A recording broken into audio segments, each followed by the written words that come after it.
Vamos falar de outras coisas da cidade também que são caras ao eleitor. A pesquisa da Datafolha apontou no primeiro semestre que 84% dos paulistanos apontam buracos, o problema de buracos na cidade, buracos nas ruas, né? Em seguida vem o lixo na rua, em 71%, queda de árvores, enfim. São os problemas mais citados pelos eleitores paulistanos. O seu plano é bem sucinto na parte de zeladoria, apesar dela estar um pouco presente em outros pontos do plano, a área específica de zeladoria é curta. Isso diz que vai combater o problema com tecnologia e cita o uso de câmeras pelos fiscais. Eu queria entender como as duas coisas se conectam. Se o problema, se na sua avaliação, o principal problema de zeladoria é de fiscalização. A questão das câmeras, a gente já viabilizou essa questão, não é nem criar, já tem. A gente vai colocar nos caminhões de lixo para fazer uma zeladoria com geolocalização. Uma câmera 360 que vai pegar buraco no chão, vai registrar. Viu o buraco? Já tem essa tecnologia. Poda de árvore, tá entrando na fiação, já vai registrar. Você imagina, usar um recurso que é o caminhão de lixo, que já está fazendo a atividade 1, não precisa de um carro 2 para fazer isso, então um bom gestor, ele gasta menos. Ele olha para recursos disponíveis e coloca eles para funcionar. Então, a gente vai olhar a questão de limpeza da cidade, calçada, poda de árvore e buraco na rua. Tudo com o quê? Com tecnologia. Isso, a tecnologia vai mapear, já dá a geolocalização e que é uma fila de trabalho. Inclusive, como eu fui atender de call center, nós vamos tratar o cidadão de São Paulo como um cliente. Hoje, a pessoa sente que o Estado não está com ela, nem que serve ela. Eu quero criar um sistema de atendimento para a cidade de São Paulo que a pessoa reclame e tem um prazo para responder. E hoje a pessoa é ignorada, como se o Estado fosse uma fortaleza e não fosse o garçom da vida dela. Então, a gente vai mapear essa cidade inteira nisso, usando o caminhão de lixo, para você ter uma ideia. Pablo, você está propondo aumentar o número de subprefeituras de 32 para 96, para ter uma em cada distrito. Isso significa triplicar o número de funcionários, de contratos, de equipamentos. Você sabe quanto custa isso? Se fosse na conta linear, seria o triplo do valor que é gasto hoje. Só que a gente vai gastar menos dinheiro. Por quê? Porque está tudo esparramado em muitos prédios, está alugando prédio que não é da prefeitura, a gente vai reduzir isso para um prédio só em cada subprefeitura, então vai ter economia. Hoje, o orçamento das subprefeituras está em 2 bilhões e 800 milhões de reais. Um orçamento para 96 subprefeituras vai para 4 bilhões de reais. O número de funcionários tem que subir para 5.440. Conta linear, que está errado. Não é conta linear, isso é uma claro que é. Não, isso aí é o seguinte, tem um aplicativo 56 que a gente vai fazer... Posso terminar a pergunta? Não foi a pergunta ainda? Não, eu deixei a resposta. Vai lá. O subprefeito é uma indicação do prefeito, mas ele tem muita influência do vereador. Você que é um cara antissistema, está propondo a criação aí de 64 cargos sensíveis a indicações políticas. Por quê?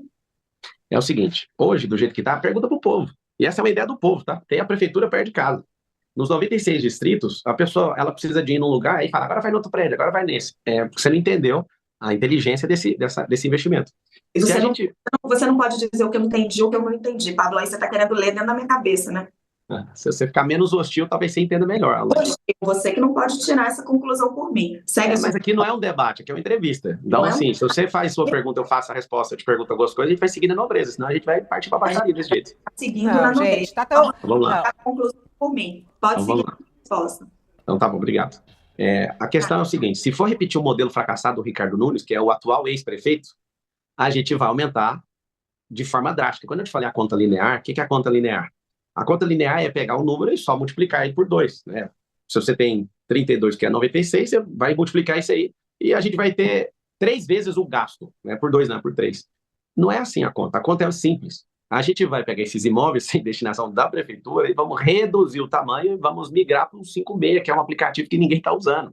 Vários serviços têm que estar no aplicativo, só que eu quero um lugar físico reduzido, que vai enxugar gastos, você não está entendendo. Sobre a indicação, que aí eu termino a resposta, que você falou, essa indicação é sensível, isso é muito bom, porque a Câmara inteira vai estar na minha mão. Todo mundo que fica preocupado sobre governabilidade, que eu acho que é o último bloco nosso aqui, eu estou trazendo vereadores que têm cargo. Tipo, o Rubinho, que é do União, abriu mão do seu fundo eleitoral final dele, que era um grande valor, tempo de televisão para me apoiar. E vários vereadores, depois que viram ele tendo coragem, querem assumir as sanções dos seus partidos para vir comigo, porque sabe que aqui vai ganhar. Então, assim, ter isso é muito bom. A gente vai colocar gente muito séria para fazer isso, mas tudo é por você, para você ter um atendimento, que você não tem. Você que está me assistindo, que mora em São Paulo, você não tem um atendimento.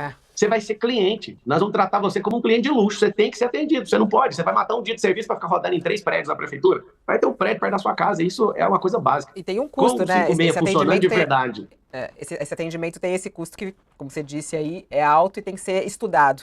Eu queria ir para a mobilidade, nosso tempo está voando e tem um assunto que eu acho extremamente importante, que são as mortes no trânsito. Eu não sei se você viu ou não os números que a gente tem no primeiro semestre desse ano, e são muito tristes.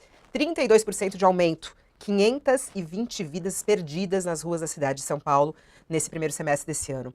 A gente tem ali, em algumas cidades que são vistas como cidades, né, do futuro, cidades inteligentes, cidades seguras, metas bem ousadas como Paris, que fala inclusive de zerar o número de mortes no trânsito.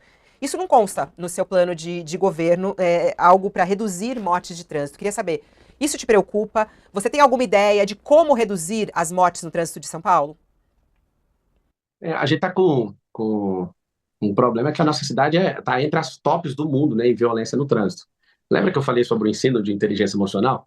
A gente tem violência no trânsito e essa violência tem a ver com a pessoa não saber dialogar. A gente tem uma violência no trânsito. Eu vi aí esses dias um cara numa Porsche, matou o outro atropelado porque quebrou o retrovisor. As pessoas estão perdendo a noção do que é a vida, do que é o respeito, do que é a segurança.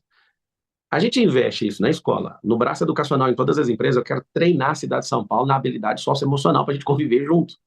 Sobre o trânsito de forma inteligente, ele tem um semáforo, que ele é contornado por uma cor amarela. Todo semáforo que tem essa amarela é um semáforo inteligente. A gente precisa continuar investindo nisso. Por quê? Porque ao invés, às vezes você está parado num lugar, e estar parado num lugar que não tem um semáforo inteligente, a pessoa dá uma olhada para um lado, para o outro e fala, vou cruzar para a esquerda. Se fosse para a direita, girando quadra, que é o que a gente propõe. Só olhando nessas cidades, e eu já estudei profundamente isso, e também conversando com vários especialistas, o caminho mais eficaz e talvez um dos principais é a redução de velocidade. A gente teve mudanças aqui em São Paulo, por exemplo, com a chegada do Dória como prefeito, né? O Acelera São Paulo, não sei se você lembra. Ele aumentou a velocidade nas marginais. O senhor pretende reduzir? O senhor pretende... Não vai reduzir. Não vai reduzir velocidade. Na cidade de São Paulo, o senhor pretende reduzir a velocidade em alguns lugares? Nessas cidades que eu citei aqui, nós temos ali velocidade máxima de 30 km por hora. É, talvez, a única forma de reduzir. E aumentar a fiscalização também. O senhor pretende fazer isso? O trânsito da cidade já é tão lento que você não precisa reduzir a velocidade. Já é uma situação absurda. Então, reduzir velocidade de forma nenhuma. O que a gente precisa de fazer é, de novo, a gente precisa de mexer na mentalidade do povo. Nos Estados Unidos, todo mundo para no pare. Aqui em São Paulo, as pessoas não param nas esquinas. Elas entram de qualquer jeito. Isso é educacional. Não precisa reduzir a velocidade de um trânsito que não anda. Já está tudo certo a questão da velocidade. O que a gente precisa é investir para as pessoas respeitarem o pare, respeitar as vias. Numa discussão, não entrar nessa loucura. Quando diminuir essa criminalidade, com a oferta de emprego, a gente vai ter um trânsito menos hostil, fica todo mundo preocupado, com o vidro fechado, o povo fica tenso dentro de um trânsito, que é lento, isso vai aumentando a instabilidade emocional das pessoas, ela fica irritada com essas artérias travadas, que são essas grandes avenidas, e tem gente que leva 1h40 para chegar em casa todo dia. Ou seja, a gente precisa, melhorando a mobilidade, né, criando as vias expressas, tá aí no plano, os bolsões de estacionamento nas 10 rodovias que entram na cidade de São Paulo, criando essas soluções, conseguindo viabilizar o giro de quadra à direita com sinal vermelho, igual nos Estados Unidos, sequenciado por um pare, a pessoa tem que chegar, parar, olhar e girar a quadra. Não é contra a quadra, é giro de quadra. A gente vai aumentar a velocidade. Se a gente conseguir ter o Pablo Marçal como prefeito, 28 lá na urna, você já sabe o número, você vai ter uma possibilidade de ter emprego perto da sua casa, na periferia. Candidato, vai diminuir o problema de mobilidade, que é o quê? Esse caos, essas artérias todas travadas na cidade de São Paulo. Candidato, deixa eu entender um ponto, conectando as duas coisas com outro ponto do seu plano de governo, que é, o senhor fala de acabar com a indústria das multas, que as multas são feitas, o sistema de multas que é feito só para arrecadar dinheiro e tal. A cidade de São Paulo tem hoje 877 radares. Como é que se coaduna a ideia de diminuir o número de radares, e aqui uma pergunta, se a ideia é diminuir o número de radares, e fazer com que as pessoas sigam mais a regra de trânsito? É factível isso? Imaginar que com menos fiscalização eletrônica as pessoas vão parar menos no sinal, vão respeitar mais a velocidade máxima e se vai matar menos gente? A única coisa, Fábio, que pode mudar um povo é a educação. Ficar só fazendo 4 milhões, salvo engano, 4 milhões todos os dias de multa, só está tirando o dinheiro do trabalhador. Eu acho isso injusto. Eu não falei de diminuir radar. Os radares podem continuar, mas a gente tem que abrir um período de conscientização, porque eu conseguindo ser prefeito, vocês me deram essa chance, votando no 28, no dia 6 de outubro, dia da vingança. Nós vamos tirar esse consórcio comunista do Brasil aí, esses 4 outros candidatos. Depois do último debate, a gente conseguiu aí a baixa da pena, ele vai sair, está construindo um storytelling para isso, fica aí de primeira mão. O que a gente vai fazer? A gente precisa reeducar o povo para usar o trânsito. Mas em curto prazo, reduzir a mortalidade em curto prazo? Tem que treinar, deixa eu te falar. O braço educacional já vai começar no dia 1º de janeiro. Eu vou terminar. Mas o efeito disso não é longo? É claro, mas tem que começar. Se tivesse começado há 5 anos atrás, a gente estava tranquilo hoje. Não, Se tivesse concordo, começado há mas 10, eu digo para efeito mais rápido, para redução de o mortes. efeito mais rápido é falar com gente. Pegar essas multas e abrir um período e falar, ó, nós vamos fazer um processo educacional para você ver. Aí a gente abre esse processo educacional treinando o povo. Agora, vamos para cima. Deixa eu te explicar. Se não treinar no povo, não tem como mudar isso. E é um sistema viciante que o governante da cidade hoje ama essa receita. É muito dinheiro que a receita de multa está gerando para a cidade. Só que as pessoas estão mudando. Se o caráter da multa estivesse mudando as pessoas, a gente teria uma redução das multas. Só que não, ela continua crescendo. Por que que é? Porque não tem o intuito de ter um trânsito melhor. É um intuito de arrecadação. Eu não sou contra a pessoa pagar multa, ela tem que pagar. Só que eu sou a favor da gente abrir um tempo de trégua para educar esse povo. Desde pequeno na escola, os funcionários dentro das empresas, criar esse ambiente onde a gente vai treinar um povo para falar, pelo amor de Deus, respeito o pague. Por favor, aprenda inteligência emocional para você parar de brigar no trânsito. A gente tem um povo hoje, a gente tem mais homicídio no Brasil do que países que estão em guerra. A gente já chegou a ter 70 mil homicídios no ano. Você olha para o Japão, que é um povo que trabalha essa questão socioemocional, a gente tem 900 homicídios no Japão no ano. Eu vou girar aqui, mas né, esse assunto de mobilidade, assim, a educação é um dos pilares, né? Mas tem outras medidas aí muito importantes e que não estão aí. Vamos para a conjuntura política, que cabe um pouco de tudo aqui para a gente amarrar essa sabatina. Raquel, começa, por favor. Candidato, o senhor disse no programa Roda Viva que o impeachment do ministro Alexandre de Moraes é uma questão do Senado, né? Porque cabe aos senadores decidir sobre esse assunto. Só que no sábado, o senhor vai estar o senhor, disse que vai estar no evento, né, convocado ali pelo presidente Jair Bolsonaro, pelo ex-presidente Jair Bolsonaro, cuja bandeira é o impeachment do ministro Alexandre de Moraes. O senhor vai a esse evento? Essa é a principal bandeira, é a principal reivindicação. Por isso eu pergunto a opinião do senhor. O senhor é a favor do impeachment do ministro Alexandre de Moraes? Da onde que você tirou a que eu falei que eu vou? Eu vi pergunta sua no WhatsApp, eu nem te respondi, mas você está afirmando isso da onde? O senhor confirmou para os organizadores a sua presença. Negativo, nunca confirmei, é uma surpresa o 7 de setembro. Nunca confirmei, é uma surpresa. Dia 7 você vai saber. Não confirmei isso com ninguém, isso é uma inverdade que você acabou de falar. Então você não vai. Do jeito que vocês gostam de falar, fake news. Isso aí foi uma fake news. Você me perguntou no WhatsApp, eu não te respondi, para ninguém. É uma surpresa. A resposta é surpresa. Surpresa. Não precisa ficar ansiosa, Raquel, é surpresa. O senhor é a favor do impeachment do ministro Alexandre de Moraes? Olha, o que tem que ser a favor é o povo, certo? Eu estou candidato à Prefeitura de São Paulo. A Prefeitura não tem competência disso. Tem exagero? Sim. Igual vocês noticiaram, tem que ser apurado. Quem faz isso não é jurídico, tá? Fiquei 5 anos na academia achando que tudo funcionava como instrumento jurídico. O impeachment é político-jurídico.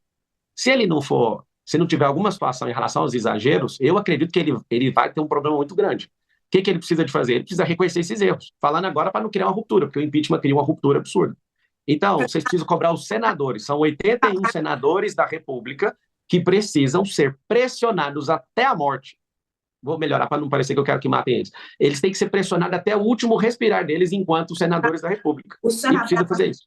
O senhor abraça várias bandeiras do bolsonarismo, mas o senhor poupa o ministro Alexandre de Moraes. Pouco não, ele tem que ser investigado. Nunca poupei. Isso é outra mentira sua. Raquel, isso é mentira. Não é mentira. É mentira. É mentira. Não estou poupando. Falei que ele tem que ser investigado. O senhor acabou de se esquivar. De dizer não esquivi, não. É porque vocês estão querendo. Sabe o que vocês estão querendo? Não, do impeachment do ministro. Não, eu vou te falar que eu sou a favor. Eu sou a favor dele ser investigado. E quem tem que fazer é o senador. É o Senado que faz isso. Você não vai pôr palavras na minha boca, Raquel. Você não tem habilidade para colocar palavras na minha boca. Não vai colocar. Qual é a opinião do Pablo Marçal? A opinião é simples, que seja investigado, que ele reconheça os erros, que a Folha de São Paulo mostrou que ele passou dos limites. Passou. A corte, então você quer uma opinião? Eu vou dar opinião, tá? Não coloque palavras na minha boca, tá bom? Seguinte, colocou sim. Você falou que eu ia, você falou que eu iria, você mentiu. Você é mentira. Eu não menti. Mentiu. Você vai ter que ouvir a verdade agora. Você mentiu porque eu não dei essa declaração pra ninguém. Eu não menti. Vamos lá, então. Eu vou... É o seguinte, deixa eu terminar, já que você provocou o assunto, pra te mostrar que eu não tenho que curvar minha cabeça pra ninguém aqui nessa república. O seguinte... Eu não menti. O que tá acontecendo... Você acabou de falar que eu confirmei. Não confirmei isso pra ninguém. Em relação ao 7 de setembro. Tá bom? Vamos lá. Eu falei pra todo mundo que é surpresa. Deixa eu responder, Raquel. Responde. Então, vamos lá. Certo, candidato. Vamos lá, para todo mundo saber. Não tem que curvar minha cabeça para ninguém. Só que vocês estão querendo me empurrar num problema. Vocês sabem que meu partido é frágil, que qualquer coisinha pode derrubar meu partido. Vocês estão loucos para ver isso, que eu vou ganhar essa eleição. Não coloque palavras na minha boca. A Corte Suprema está politizada. Como um jurista, como alguém que é bacharel de direito, eu tenho uma declaração, já que você quer tanto a minha opinião. A Corte precisa recuar nessa questão política, devolver o ato fundamental do Congresso Nacional, que é a legislação. Eles legislam. Não é a Corte que tem que fazer isso. está tendo um exagero da corte, e aqui, como cidadão, está aqui minha opinião. Eu quero que todo mundo entenda que não dá para entrar em 300 guerras ao mesmo tempo. Isso é sensato da minha parte, senão eu não consigo ser o prefeito de vocês. Eu já estou eleito prefeito do Brasil e vocês querem que eu arrume problema com a Suprema Corte. Sendo que eu entrar numa guerra dessa vai destruir a minha candidatura. Eu estou sendo honesto com todo mundo, não tem problema com ninguém. Quem quiser fazer isso, que coloque pressão nos senadores. O Cleitinho, que é do Republicano, senador por Minas Gerais, foi o primeiro macho dentro do Senado Federal a me apoiar. Ele mesmo falou para todo mundo e não tem ninguém me cobrando. Vocês querem colocar palavras na minha boca para complicar meu partido. Eu não tenho nenhuma dívida com ele. Opinião, ninguém. O candidato, eu vou até mudar de assunto aqui, mas o que eu acho que a Raquel está pedindo... Faz o todo mundo que está assistindo aí. É a opinião até para saber qual é o caminho, o seu pensamento. Mas a minha opinião tem que ser investigado. Não tem ninguém que não acho que tem ficou que ser claro investigado. isso, candidato. Eu vou para um outro assunto que a gente está aqui no tema conjuntura política. Teve uma fala do governador de São Paulo, Tarcísio de Freitas, que é a seguinte, abre aspas, Marçal é a porta de entrada para Boulos. E ele dizendo que o Nunes, o candidato, o atual prefeito, que tenta a reeleição, é o único que pode vencer Boulos num eventual segundo turno. Isso, inclusive, tem algumas pesquisas de intenção de voto que já foram divulgadas, essas que são registradas, né? E que mostram isso, inclusive. E aí se soma a algo que o senhor sempre fala, né? Tem que ser no primeiro turno, vamos lá, no primeiro turno. Como é que o senhor vê aí essa declaração do governador de São Paulo, né? Que apoia Ricardo Nunes, dizendo, inclusive, aí que o senhor é a porta de entrada para Guilherme Boulos na Prefeitura de São Paulo? Eu acho que vocês todos, então, vão votar em mim. Todos que estão me entrevistando, porque vocês sonham em ver o Boulos como prefeito.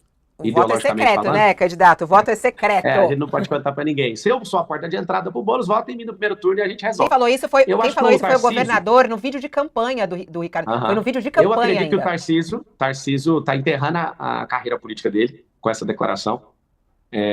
De fato, querer proteger um cara que é fraco, igual ele, quando um governador precisa pôr força demais, além daquilo que ele acredita e seus princípios, e já está provado que o futuro ex-prefeito, que é o Ricardo, o Bananinha, ele é um cara que não tem pujança, presidente do comando, ele não consegue tocar isso aí. Ele foi jogado aí. É o seguinte, todos precisam de saber que o Tarcísio, com essa declaração, inclusive eu quero pedir para vocês, até terminar a eleição do primeiro turno, para a gente ganhar nesse primeiro turno, que vocês relembrem o Tarcísio nas ruas e no Instagram dele, e de todo mundo que anda perto dele, para ele fazer o M.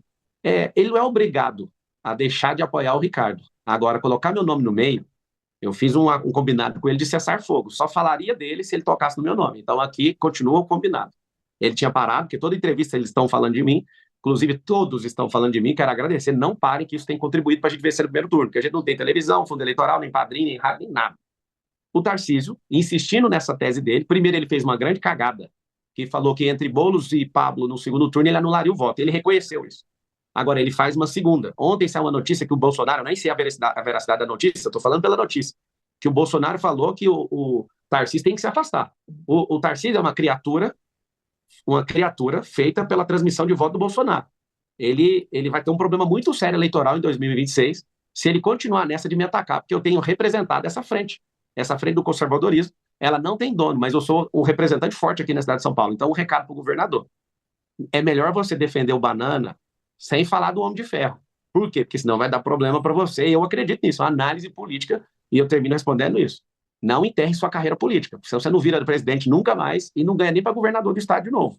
Porque o povo da direita, o povo conservador, não tem dono. Atacar aquilo que a gente acredita, nós somos do mesmo lado. Eu te ajudei na sua campanha, você sabe disso. Te ajudei na sua campanha para governador, acreditando quando também ninguém acreditava.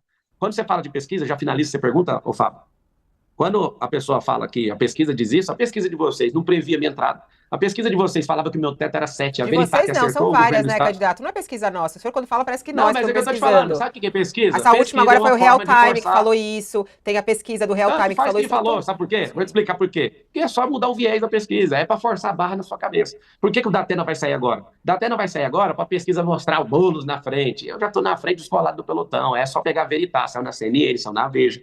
É o seguinte... Não tem como segurar um movimento. É um movimento de vingança do povo contra esses canalhas, esses comunistas. E o Tarcísio está do lado errado. Respeita a palavra dele, firmar, porque parece que o Ricardo foi bem legal com ele, em tudo que ele pediu, o Ricardo fez. Governador Tarcísio, vou fazer a maior parte das coisas que você está propondo, porque eu sei que você é inteligentíssimo. Mas a decisão sua de tocar no meu nome é errada, porque isso vai manchar a sua carreira política. Candidato, eu queria discutir fazer a pergunta, Raquel, que ele não fez de conjuntura política. Deixa só o Fábio fazer a pergunta dele. Vai lá, Fábio, daqui a pouco a gente passa. Eu peço, o candidato, se você pudesse ser bem sucinto para a gente ir para a fase final aqui. No Roda Viva de segunda-feira, o senhor começou a fazer uma elucubração sobre o Lula ser muito difícil de ser batido em 26, aí falou sobre a idade dele, eventualmente ele não conseguiu concorrer, alguma coisa assim. E aí eu fiquei com a sensação que o senhor ia completar algo, uma ideia de que se ele não for candidato, e aí eu emendo a minha pergunta, baseado no histórico político aqui da cidade de São Paulo, o senhor vai cumprir os 4 anos de mandato caso seja eleito, independente da conjuntura política, ou a conjuntura política de 26 é que vai decidir se o senhor vai até o fim ou não, caso seja eleito? Eu nunca escondi que eu serei presidente do Brasil. Eu vou mudar São Paulo para provar para o mundo inteiro, não é só para o Brasil não, que tem como o brasileiro ser o povo mais próspero da Terra. É sobre prosperidade. Eu sou o estilo de José do Egito aqui nessa cidade e nesse país. Agora, eu vou deixar bem claro uma situação. O Tarcísio apoiando o Ricardo e insistindo nisso, o Bolsonaro está certo da leitura e eu vou refazer a leitura. Sem Bolsonaro elegível, a gente tem um Tarcísio. A gente tem um Zema para vir de vice, que já pediu. Tem bons governadores, o Ratinho, tem uma turma muito boa.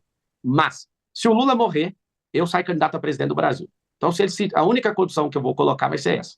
Por quê? Eu acredito que o Bolsonaro ele vai voltar a ter elegibilidade, é remota, mas eu acredito. Tinham 3 processos e ele conseguiu reverter 1, falta 2. Vai ter que ter humildade para fazer isso. Reconhecer erro, pegar alguma outra tipo de sanção e resolver. Assim funciona. Eu acredito num plano brilhante. 2026, o Lula perdendo para o Bolsonaro, que aí vem uma revolta popular, de vamos devolver isso aqui, porque o governo do Lula hoje já fez um rombo fiscal em 24 meses, menos de 24 meses, de quê? Mais de 1 trilhão. Se ele repetir essa merda, ainda mais agora que ele trocou o presidente do Banco Central, ele vai baixar a taxa de juros e vai gastar como uma pessoa, um filho pródigo, que é o que ele tá. Minha visão em relação ao Lula é que ele é o filho pródigo. Pegou a riqueza de um povo e tá gastando tudo, que é a última chance dele. O que acontece? Se for o cenário perfeito, Bolsonaro presidente de novo, Tarcísio governador reeleito, parando de falar essas asneiras, Marçal na prefeitura de São Paulo e a tríplice coroa. Não funciona nada disso, não tem ninguém, eu já deixo pro povo de São Paulo saber. Com a morte do Lula, pode escrever assim na notícia. Se Lula morre, porque ninguém dura para sempre, eu viro candidato a presidente, porque nem Tarcísio vai dar conta, porque ele apoiou o cara errado, o Bolsonaro vai estar inelegível e eu quero servir o Brasil. Só nessa hipótese, tá bom? Faz o M todo mundo, batendo 100 mil aqui na UOL. Tem que juntar todos os candidatos juntos para fazer isso. A gente está indo... Tem vídeo circulando. Rapidinho. Tem vídeo circulando no senhor da internet falando sobre o dízimo. Tem um deles em que o senhor diz o seguinte: eu parei de dar o dízimo quando vi um pastor abençoado pelos irmãos e ele ganhou uma Mercedes. A inveja foi tamanha, a pobreza era tão grande. E eu pensei, você não pode andar nesse carro. Eu pensei, se você é um pregador do evangelho, você não pode andar nesse carro. Os irmãos buscam a prosperidade, mas não querem abençoar quem te ensina. O senhor acredita que os pastores estão explorando os fiéis quando pedem o dízimo? Eu falei disso do pastor Luiz, que eu convivi 20 anos, e quando eu dei essa declaração, eu era um comunista, né? Um cara que veio da escola pública, amava a pobreza e rejeitava a riqueza. Esse mesmo pastor, tem um evento que eu dou um relógio de ouro para ele de 150 mil reais, que ele abençoou muito a minha vida. Pastor Luiz, obrigado por ter sido meu mestre. Você destravou a minha mente em relação à riqueza. Você hoje lidera uma igreja chamada Videira, que tem mais de 300 mil membros. Eu nunca vi tanta gente prosperar como o senhor ensinou. Quero te agradecer de todo o meu coração e quero falar para todo o povo de Deus. Se você está num ambiente onde vidas estão sendo transformadas, continue contribuindo, acredite nessa liderança. E a igreja é fundamental para mudar e moldar a sociedade. Te agradeço a oportunidade de explicar isso aí, Raquel. Obrigado.